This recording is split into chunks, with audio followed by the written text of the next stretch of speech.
Alright, this is Keeper of the Lost Cities Everblaze, Chapter 15. Dex didn't show up in the cafeteria during lunch, and Keith was stuck in detention, but the rest of the group sat with Sophie at their usual table in the corner. Bajensi was still peppering Bianna with questions, and Marilla was still sulking about whatever it was that was bothering her, and she did not want to talk about it when Sophie tried to ask, which left Sophie with nothing to do except for pick at the weird green fruit she'd grabbed from the lunch line and stare at the note the Black Swan had given her. "This is what I miss transmitting to you," Fitz said, making her jump, as he scooted into the seat across from her. "When I could just ask you what's wrong, and you might actually tell me." For a brief time, they'd had telepathic conversations, but Fitz was only able to transmit plaster blocking because of a crack in the barriers around her otherwise impenetrable mind. Now that her abilities had been healed, they had to talk out loud again. "I could help, Fitz said quietly. "Not with this. This was a whole other realm of complicated." How was she supposed to figure out if the Black Swan had a leak when she didn't even know who they were? The only member she'd met was Mr. Forkle, and she had no idea who he really was under the disguise. Plus, she was pretty sure it couldn't be him. Why would he rescue her when she'd been kidnapped? Unless that was part of his cover. "Come on, let me at least try," Fitz pressed. "You let Keith help, not by choice." "So what if I don't give you a choice?" he asked, with a glint in his eye, making her cheeks burn. She leaned back in her chair. "No way you could ever be that annoying. Try me. Ugh. Check out that loser table," a snooty voice interrupted behind her, followed by an ugly laugh. Sophie's hands curled into fists as a tall, bony girl plopped into the empty seat beside her.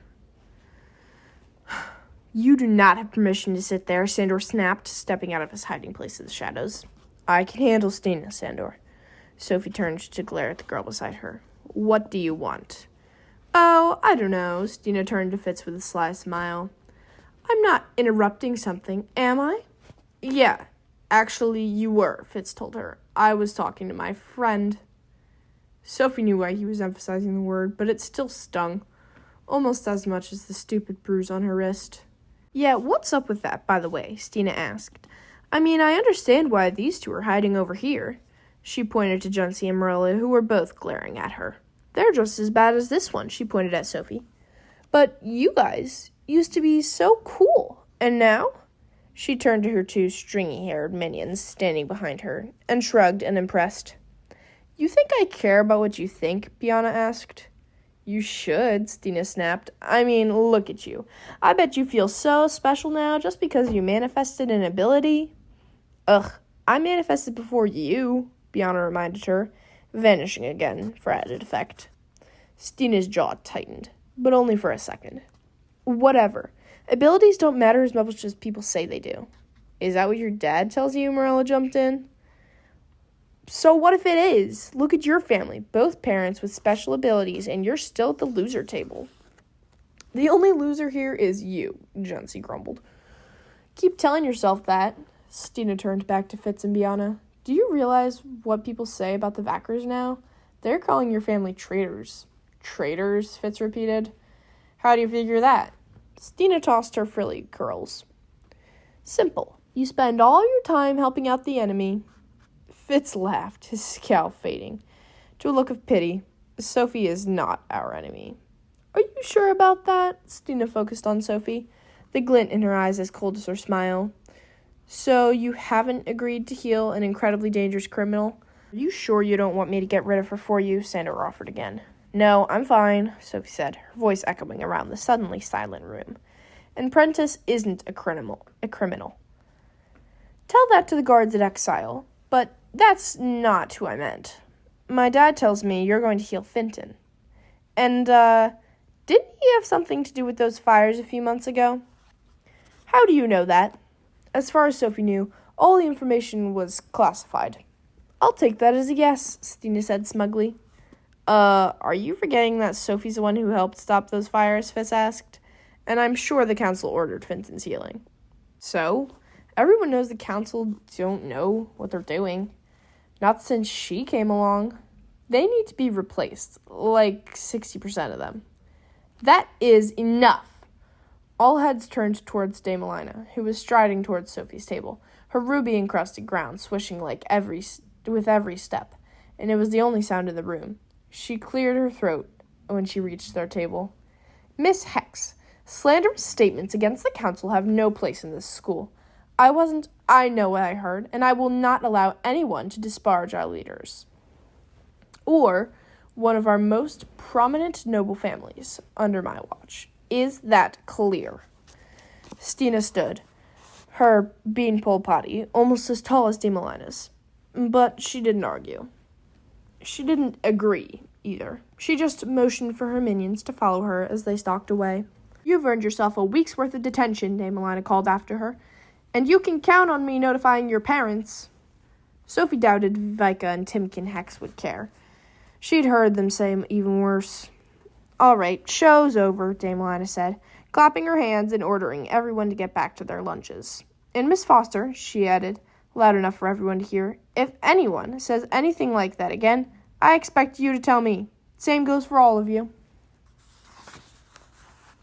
She waited until the prodigies nodded. Good, now eat up. You need brain food for all the learning ahead of you.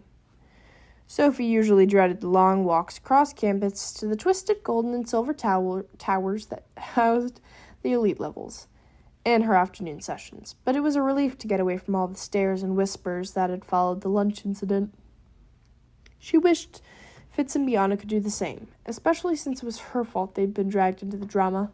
Then again, they didn't have to endure 2 hours of linguistics with late cadence. Session was an elite subject, taught only to prodigies in their 8th and final year at Foxfire. But since Sophie had discovered that she was also a polyglot, able to speak any and all languages on instinct, the council had decided she needed to start her training early. They'd also given her access to the usually restricted Silver Tower, even though she was too short to lick the DNA access strip on the wall, and had to wait outside for Master Leto, the beacon of the Silver Tower, to let her in. You kids always need me right when I'm sitting down to lunch, he complained as he stepped aside to let Sophie pass. She'd barely taken 2 steps before he spun on his heel, his long silver cloak swishing as he slammed the door in Sandor's face. I love how he looks ready to strangle me when I do that, Master Leto said, laughing to himself as he led her to the other side of the low-ceilinged foyer. Balefire sconces bathed the silver walls with their blue tint, and the lone statue of a silver unicorn, the Level 8 mascot, seemed to stare at them as Master Leto placed his silver beacon badge against the small black sensor, releasing a hidden compartment full of cloaks. While Sophie was in the Silver Tower, she was expected to dress like one of the elites. So she grabbed the silver cape that had been shortened just for her and clasped it around her shoulders.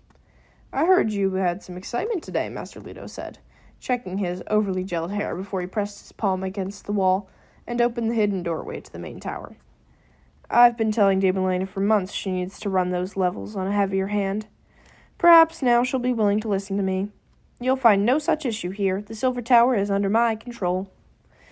Sophie would have loved to believe him, but when they entered the amphitheater-sized common area, filled with bookshelves and chandeliers and plush silver armchairs, she could see someone waiting for her in the mostly empty room, impossible to miss, at the base of the silver spiral staircase.